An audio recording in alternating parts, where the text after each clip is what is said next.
ခုပြောပြပေးသွားမှာကတော့မလေးရှားကိုသွားမယ်ဆိုရင်လက်မှတ်ဝယ်ပုံဝင်နည်းလေးပါဒါကတော့ဖုန်းထဲကနေပြီးတော့မိမိကိုယ်တိုင်ဝယ်လို့ရတဲ့ Easy Book ဆိုတဲ့ application လေးပဲဖြစ်ပါတယ်ဒီ application နဲ့ဝင်ပြီးလို့ရှိရင်ကျွန်တော်တို့ဒီမှာစင်ကာပူကနေသွားမှာဆိုတော့စင်ကာပူဘယ်ကနေသွားမှာလဲပေါ့နော်အဲ့ဒီမှာသူတို့ကားတွေပေါ့နော်စထွက်တဲ့နေရာလေးတွေကိုအကုန်လိုက်ပြထားပါတယ်ဗျကျွန်တော်က KM ကိုသွားမှာဖြစ်တဲ့အတွက် KM ကိုယူလိုက်ပါတယ်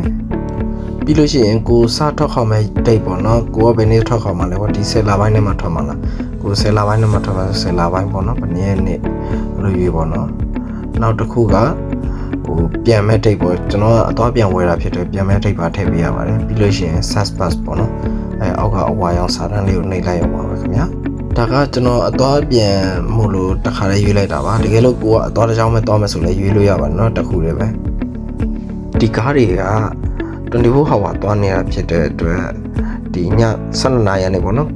ဟိုမနက်12နာရီအဲ့လိုမျိုးပေါ့နော်အကုန်လုံးပေးထားတာရှိပါတယ်အဲ့ထက်မှကိုကြိုက်တဲ့ကားတွေကိုလိုက်ရွေးပေါ့နော်ကျွန်တော်ကတော့ပုံမှန်ဝင်နေချကားတွေဖြစ်တဲ့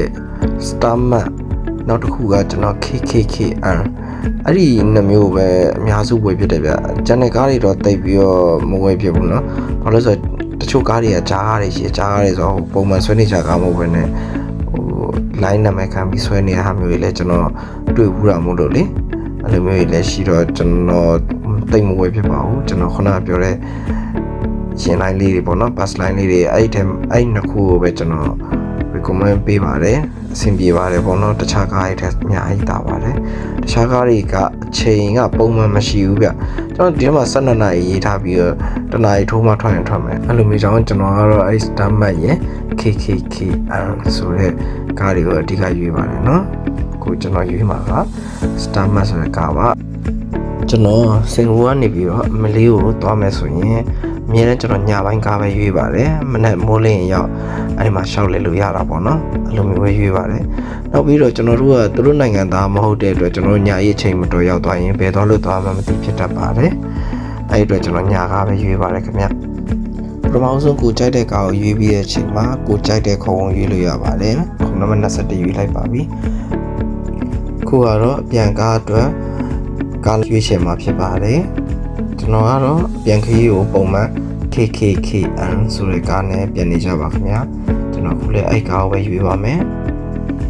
ပုံမှန်သူကကျွန်တော်တို့အပြန်ခရီးမှာဆိုရင်ကားရန်ချက်ပါတယ်เนาะအဲ့ဒါလေးတစ်ချက်တတိထားပေးပါခင်ဗျာအပြန်ခရီးစဉ်မှာပုံမှန်9နာရီသာကြာမြင့်ရမယ့်အချိန်ထက်သူက10နာရီဝန်းကျင်ကြာပါတယ်ခင်ဗျာအဲ့တော့ကျွန်တော်3နာရီခွဲရွေးပါတယ်3နာရီခွဲကနေပြီးတော့ထွက်ရင်ပုံမှန်10နာရီဝန်းကျင်လောက်တော့ရောက်မှာပါတကယ်လို့ကားမကြက်ဘူးဆိုရင်တော့10နာရီဝန်းကျင်လောက်တော့ရောက်မှာပါတကယ်လို့ကားမကြက်ဘူးဆိုရင်တော့10နာရီခွဲဝန်းကျင်ဆိုရင်စင်ကာပူချက်ပွိုင်းကိုရောက်နိုင်ပါတယ်ခင်ဗျာကားလက်မှတ်တွေချိန်ပြီးတဲ့အချိန်မှာကျွန်တော်တို့ရဲ့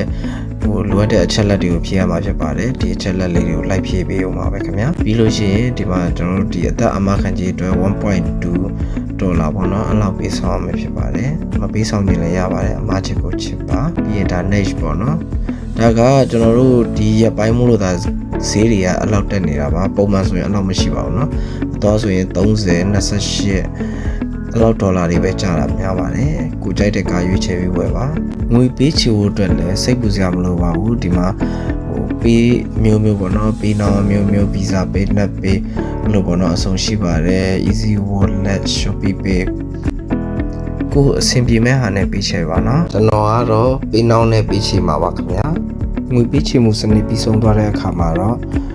မိမိရဲ့ Gmail account နဲ့ကိုမေးတစ်စောင်ဝင်လာပါလိမ့်မယ်အဲ့ဒီမေးကသူတို့အဲ့ဒီ Easy Book application နေပြီးပို့ပေးတဲ့မေးပါเนาะဒီမေးထဲမှာဆိုရင်မိမိသွားမဲ့ခရီးစဉ်ရဲ့အချက်လက်တွေအကုန်လုံးပါဝင်လာပါတယ်ခင်ဗျာ